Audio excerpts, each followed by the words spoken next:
ከቅርብ ጊዜ ወዲህ የተጀመረው የአማራ ብልጽግና ካድሬዎች ላይ ያነጣጠረ የፋኖ ጥቃት መባባሱ ተገለጸ። ጎንደርን ከዘመነ መሳፍንት ጀምሮ በሴራ ተቆጣጥሮ የግል መጠቀሚያ አድርጎት የሚገኘው የፋርጣው የማፊያ ቡድን ከአማራ ብሔርተኝነት ሙሉ በሙሉ ወጥቷል ተባለ። የብልጽግና መንግስት የሀገሪቱን ሰላምና ደህንነት በተሻለ ሁኔታ ማረጋገጥ ችያለሁ ማለቱ ተሰማ። ሰላም ጤና ይስጥልን ውድ የጃኖቅማንት ሚዲያ ተከታታዮቻችን እንደምን ቆያችሁ? ይህ የዘገባ ሰዓታችን ነው። አርዕስተ ዜናዎችን በማሰማት ጀምረናል። ወደ ዝርዝሩ እናልፋለን። አብራችሁን ቆዩ።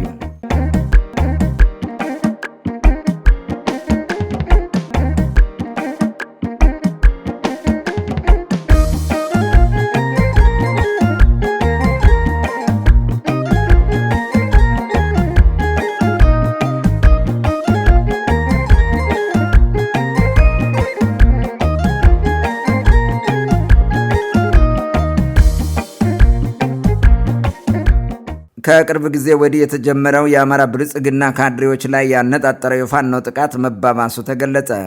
ዝርዝሩን እንደሚከተለው አቅርበንላችኋል። ባለፉት 3 ዓመታት በአብዛኛው የክልሉ አካባቢዎች በሚደረግ የመንግስትና የፋኖ ታጣቂ የተኩስ ልውውጥ ለጥቃት ተጋላጭ የነበሩት ንጹሃን ዜጎች ሲሆኑም ከቅርብ ጊዜ ወዲህ ደግሞ የመንግስት ካድሬዎችም ሰለባ እየሆኑ ነው ተብሏል።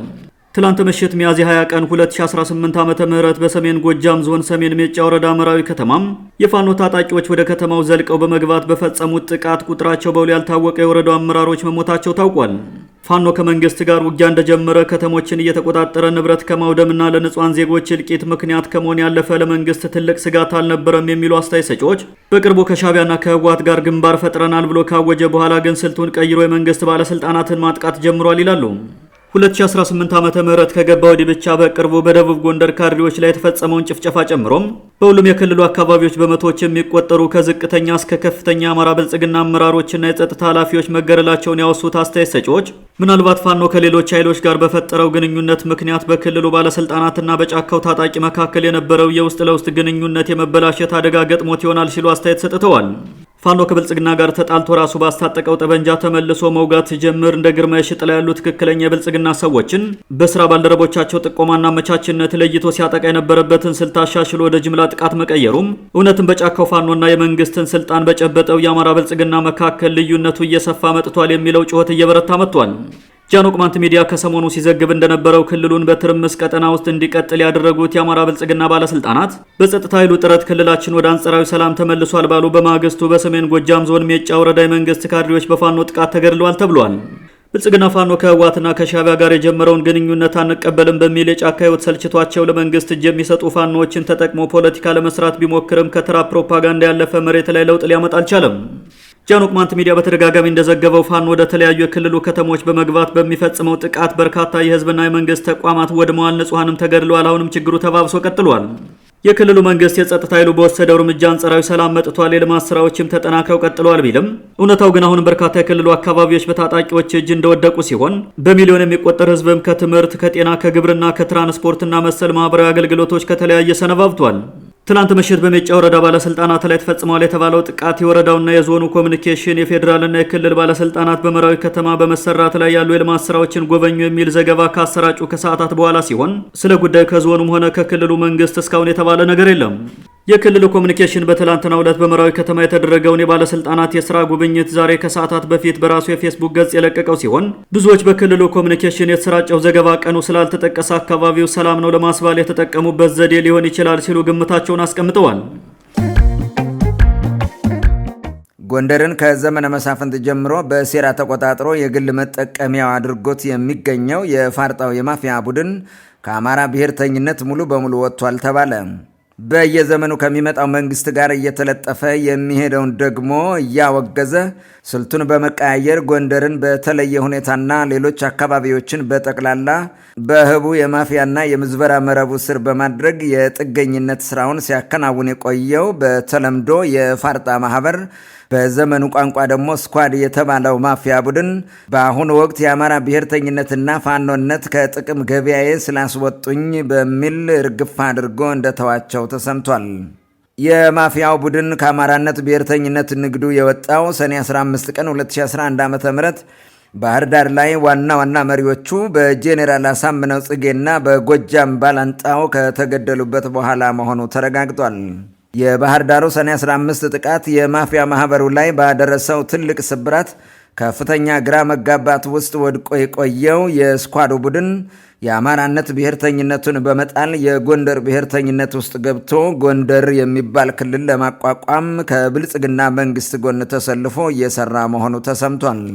የጎጠኝነት ማህበሩ የጎንደሬነት ብሔርተኝነትን እውን ለማድረግ ሁለት ስልቶችን እየተከተለ መሆኑን የገለጹልን የውስጥ መረጃ ምንጮቻችን በጎንደር ቀጠና የሚንቀሳቀሰውን የፋኖ ታጣቂ ለማፈራረስና የብልጽግናን ማሊያ ለብሶ የጎንደር ክልል የተባለ መዋቅር ለመመስረት እየተጣደፈ ነው ብለዋል። በጎንደር ቀጠና የሚንቀሳቀሰውን ፋኖ የተባለ ታጣቂ እርስ በርሱ እያጣላ በማጋደል ለመበተን ከመስራቱ ባሻገር በፋኖ ውስጥ ባሰማርናቸው ሴሎቹ አማካኝነት እየከፋፈለ ወደ መንግስት በመምጣት እጅ እንዲሰጥ እያደረገ መሆኑ ተነግሯል። ይህን ተከትሎ ዛሬ ሚያዝያ 21 ቀን 2018 ዓ.ም 9 የፋኖ ታጣቂዎች በታች ጋይንት ወረዳ ለመንግስት እጅ መስጠታቸው የተሰማ ሲሆን በዚህ መልኩ በቀጣይ በርካታ የፋኖ ታጣቂዎች በየወረዳው ተበታትነው እጅ እንደሚሰጡ ይጠበቃል። በማፊያ ቡድኑ ክፉኛ ተጎድቶ እርስ በርሱ ተከፋፍሎ ሲጋደል የቆየው በደንቢያና አለፋ አካባቢ የሚንቀሳቀሰው የፋኖ ታጣቂ ዛሬም እርስ በርሱ መባላቱን ቀጥሏል ተብሏል። የደንቢያ ቀጠና ምድብተኛ ከሆነው የፋኖ ታጣቂ መካከል ራሱን ጣና ብርጌድ ብሎ የሚጠራው ቡድን ሰሞኑን ማህበራዊ ሚዲያ ላይ በቪዲዮ ባጋራው መረጃ ከዚህ በፊት በተመሳሳይ ሽኩቻ ልጁና ሌሎች ታጣቂዎቹ የተገደሉበት ደረጀ በላይ የተባለው የአካባቢው የፋኖ አለቃ 2 የጣና ብርጌድ አመራሮችን እንደገደለበት ጠቅሶ የበላይ አካል አለ ከተባለ እንዲደርስለት አቤቱታ አቅርቧል። ጎንደር ከተማን ማዕከል አድርጎ እስከ ዲያስፖራው የተንሰራፋው የስኳድ ማህበር በጣና አካባቢ የሚንቀሳቀሰውን የፋኖ ታጣቂ በስልጣን ሽኩቻና በዝርፊያና ቀረጥ ይገባኛል ፉክክር እርስ በርሱ በማናከስ የማፈራረሱን ሴራ እውን እያደረገ ነው ተብሏል። ይሄ የፋርጣው ማህበር ስውር ፋኖን የማፈራረስ እርምጃ በአንድ ድንጋይ 2 ወፎችን እንደ መግደል ያለ ጥቅም ይዞለት ይመጣል የሚሉ የውስጥ አዋቂ መረጃ ምንጮቻችን ከብልጽግና መንግስት ዘንድ ታማኝነትን በማስገኘት የሚፈልገውን የጎንደር ክልል ምስረታ እውን ያደርግለታል ሲሉ አብራርተዋል። ከዚህ በፊት ከ2010 ዓ.ም ጀምሮ በጎንደር ቀጠና የአማራነት ብሔርተኝነትን እውን ለማድረግ በአዝማሪዎቹና ደብተራዎቹ ሳይቀር ሌት ተቀን ሲሰብክ የነበረው የፋርጣው የማፊያ ቡድን የጎንደርን ክልልነት ስብከት ከጀመረ ወዲህ አማራ የሚል ቃልን ተሳስቶ እንኳን መጥራት አይፈልግም ተብሏል። የፋርጣው የማፊያ ቡድን የአማራነት ብሔርተኝነትን በመተውና የፋኖ ታጣቂን በማፍረስ የጎንደር ክልልነት ራዕዩን እውን ለማድረግ በማህበራዊ ሚዲያ ያሰማራቸው እንደነ ዘመድኩን በቀለ፣ አያሌው መንበርና የዋን አማራ ቅጥረኞች ያሉትን በሚገባ እየተጠቀመባቸው መሆኑ ታውቋል። የበጌ ምድሩ የማፊያ ቡድን አዲሱ እቅድ እውን ሆኖ የጎንደር ክልልነት ከተመሰረተ አማራ ክልል የሚባል መዋቅር ፈራርሶ የሸዋ፣ የጎጃም፣ የወሎና የጎንደር ክልል የሚባሉ መዋቅሮች ስለሚፈጠሩ በሞቅታ ተጀምሮ የነበረው አማራነት ነውር መሆኑ አይቀርም ተብሏል። የብልጽግና መንግስት የሀገሪቱን ሰላምና ደህንነት በተሻለ ሁኔታ ማረጋገጥ ችያለሁ ማለቱ ተሰማ። የፖሊስ ኮሚሽን ኮሚሽነር ጄኔራል ደመላሽ ገብረ ሚካኤል ለተወካዮች ምክር ቤት የሕግና ፍትህ ቋሚ ኮሚቴ ባቀረቡት ሪፖርት በተያዘው በጀት ዓመት በተከናወኑ መጠነ ሰፊ የሕግ ማስከበርና የሪፎርም ስራዎች የሀገሪቱ ሰላምና ደህንነት አስተማማኝ ደረጃ ደርሷል ማለታቸው ተሰምቷል። በአብዛኛው የሀገሪቱ ክፍሎች ዜጎች ላይ ምን ችግር እየተፈጸመ መሆኑን አስመልክቶ መረጃ የሌለው የፖሊስ ኮሚሽን የዜጎችን ሰላምና ደህንነት አስተማማኝ ደረጃ ድርሻለሁ ማለቱ አስተዛዛቢ ነው የሚሉ ወገኖች ኮሚሽኑ ዛሬ ላይ በትግራይ ክልል ሙሉ በሙሉ በአማራና ኦሮሚያ ክልሎች በአብዛኛውና በደቡብ ኢትዮጵያ ክልል በበርካታ ቦታዎች ስላለው አሁናዊ ሁኔታ ምንም አይነት መረጃ ማግኘት አይችልም ብለዋል። ዜጎች በአብዛኛው የሀገሪቱ ክፍሎች ለግድያና እገታ እንዲሁም ለልዩ ልዩ የመብት ጥሰቶች በአደገኛ ሁኔታ ተጋልጠው ፍዳቸውን እየቆጠሩ ባሉበት ሁኔታ አስተማማኝ ደህንነትና ሰላም በሀገሪቱ ላይ አስፈኛለሁ ሲሉ ሪፖርት ያቀረቡት ኮሚሽነር ጄኔራል ደመላሽ ገብረ ሚካኤል ለመልካም የአፈጻጸም ብቃታቸው ያቀረቡት አንዱ ማሳያ ባለፉት 9 ወራት ከ629 ሺህ በላይ የማህበረሰብ ክፍሎችንና ባለድርሻ አካላትን ሰብስበው ማወያየታቸውን ነው ተብሏል። ጃኖ ቅማንት ሚዲያ በተደጋጋሚ ሲዘግብ እንደቆየው በዘመነ ብልጽግና የበርካታ ሴክተር መስሪያ ቤቶችና የክልሎች የዕለት ከዕለት ተግባር ከፍተኛ በጀት መድበው ህዝባዊ ውይይቶችን ማካሄድና ፎቶግራፎችን በማህበራዊ ሚዲያ መለጠፍ እንጂ መሬት የሚነካ የሰላምና ደህንነት ሥራ መስራት አይደለም። እንኳን የዜጎችና የዜጎችን መብት ያስከብራል ተብሎ የሚነገርለት ፖሊስና ሌላው የጸጥታ ተቋም ህልውና አደጋ ላይ በወደቀባት ሀገር አስተማማኝ ሰላምና ደህንነት እውን አድርጌያለሁ የሚል ሪፖርት ማቅረብ ራስን ማቅለል ነው ተብሏል። በአብዛኛው የሰሜኑ የሀገሪቱ ክፍል ዜጎች በጠራራ ፀሐይ እየታገቱ ፍዳቸውን እየቆጠሩ ባሉበት ወቅት አስተማማኝ ሰላምና ደህንነት ፈጥረናል ብሎ መናገር መብት ቢሆንም በህዝብ ላይ መሳለቅ ነው ሲሉ በርካቶች ተችተዋል።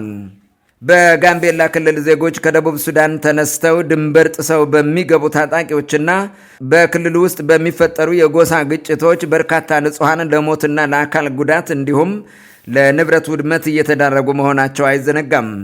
በደቡብ ኢትዮጵያ ክልል የመብት ጥያቄ የሚያነሱ በርካታ ህዝቦች በአካባቢው የመንግስት ባለስልጣናትና ታጣቂዎች በግፍ ጥቃት እየደረሰባቸው ከመገደላቸውና ከመቁሰላቸው በተጨማሪ ከመኖሪያ ቤቶቻቸውና ቀያቸው እየተፈናቀሉ የመከራ ህይወት እንዲገፉ በተደረጉባት ሀገር አስተማማኝ ሰላምና ደህንነት አለ ማለት በመንግስትና በህዝብ መካከል ያለው ርቀት የሰማይና የምድር ያክል መሆኑን ያሳያል ተብሏል። በአማራ ክልል መንግስት ከፋኖ ታጣቂ ጋር በሚያደርገው የተራዘመ የእርስ በርስ ውጊያ የዜጎች ሰብአዊና ዲሞክራሲያዊ መብቶች በየዕለቱ እየተጣሱ መሆናቸውን የፖሊስ ኮሚሽኑ እንዴት በሪፖርት ውስጥ አላካተቱትም ሲሉ በርካቶች ጠይቀዋል።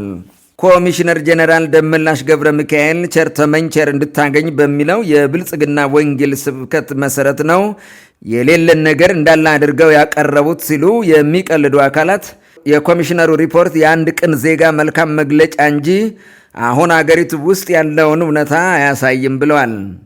ሪፖርቱን አስመልክቶ ዘገባ ያቀረበው የኢትዮጵያ ብሮድካስት ኮርፖሬሽን የተወካዮች ምክር ቤት የሕግና ፍትህ ጉዳዮች ቋሚ ኮሚቴ ሪፖርቱን ገምግሞ በሂደቱ የታዩ ጥንካሬዎች ተጠናክረው እንዲቀጥሉ አሳስቧል ከማለት ባሻገር ኮሚሽኑ የነበሩበት ደካማ ጎኖች ይገምገሙ አይገምገሙ ያለው ነገር የለም። አሉታዊ ነገሮችን በሚዲያ መዘገብ ክብሬን ይቀንስብኛል፣ ስሜንም ያጎድፍብኛል የሚል ጎጂ ባህል የተጠናወተው የብልጽግናው መንግስት በየሚዲያዎቹ ሁሌም የሚዘግባቸው የሰራቸውንና ያልሰራቸውን ጠንካራ ጎኖች ብቻ ነው ተብሏል። በጸጥታ ዘርፉም ሆነ በሌሎች ሴክተሮች አገሪቱ ከገባችባቸው ልዩ ልዩ ቀውሶች መውጣት እንድትችል እውነተኛ መረጃዎች ለህብረተሰቡ መድረስ አለባቸው የሚሉ ዜጎች ብልጽግና የደንቡን ለማድረስ በሚያቀርባቸው ሪፖርቶች እውነታውን ቢነግረን መልካም ነው ብለዋል። ውድ የጃኖ ቅማንት ሚዲያ ተከታታዮቻችን የዕለቱ ዘገባዎቻችን ይህን መስሉ ነበር። ደህና ቆዩ።